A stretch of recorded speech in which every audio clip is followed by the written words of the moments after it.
Welcome to the Daily Quiz Podcast. Today's category is art and literature. Let's get to it. Question 1. What is the opposite of an utopia?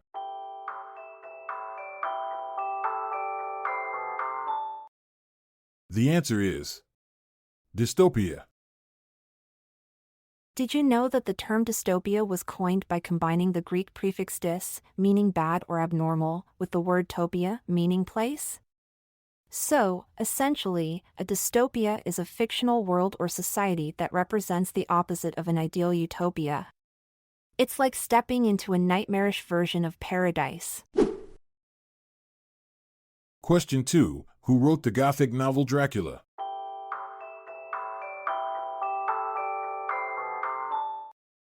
The answer is Bram Stoker. Bram Stoker, the mastermind behind the iconic Gothic novel Dracula, drew inspiration from real-life events and people.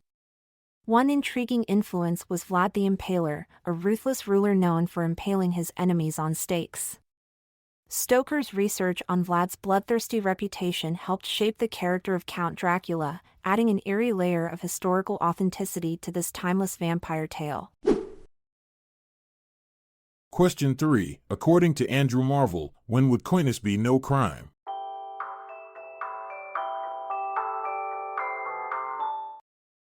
The answer is had we but world enough and time to his coy mistress, 1681. In Andrew Marvell's famous poem To His Coy Mistress, he declares that coyness would be no crime if they had an infinite amount of time. This witty line suggests that in a world with endless possibilities, there would be no need to rush or play hard to get. Question 4. Which Tom Wolfe story was made into a film by Brian De Palma starring Tom Hanks and Bruce Willis?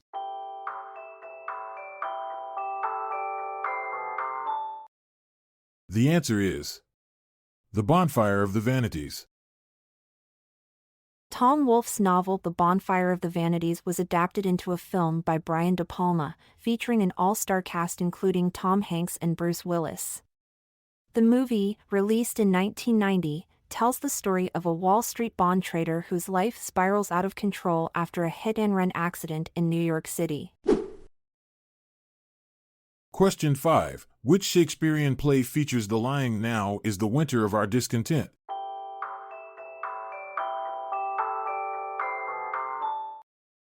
The answer is Richard II. In Shakespeare's play Richard III, the famous line "Now is the winter of our discontent" is spoken by the title character himself. This line reflects Richard's joy at finally achieving power and his determination to seize the moment, despite the chaos and turmoil surrounding him. So, next time you feel a bit down during winter, remember that even Shakespeare found inspiration in its cold embrace. Question 6. Which sculptor produced the Lobster telephone?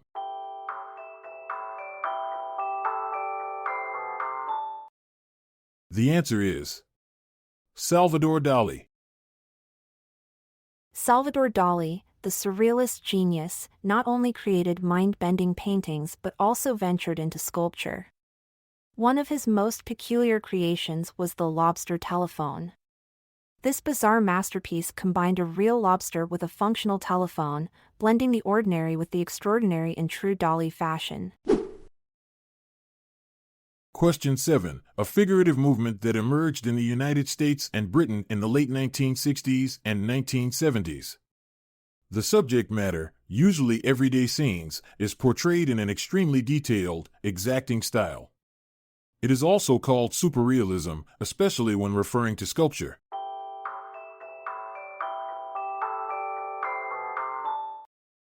The answer is photorealism.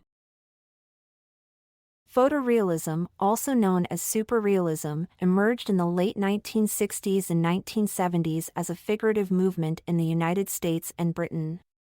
This artistic style captures everyday scenes with astonishing precision and detail. In fact, some photorealist works are so lifelike that they can be mistaken for high-resolution photographs. Question 8. In which book would you find the characters Desinov and Dolokhov?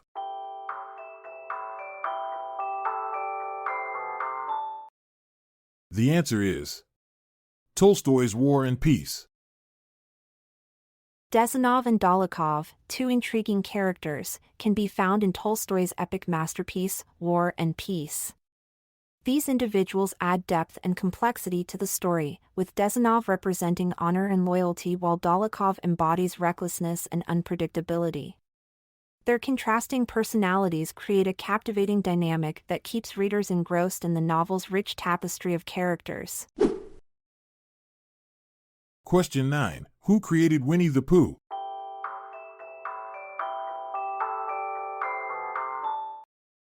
The answer is A. Milne. A. Milne, the creator of Winnie the Pooh, was inspired by his son Christopher Robin and his stuffed animals.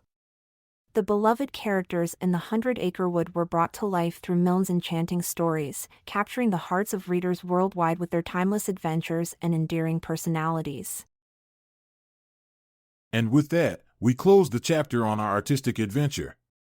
Remember, life is like a masterpiece, full of colors, stories, and endless possibilities.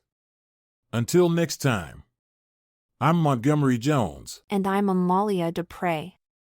Farewell until tomorrow. Have a good one wherever you are. This episode is produced by Classic Studios. See the show notes page for sources and credits. Check out our other podcasts in our network at classicstudios.com.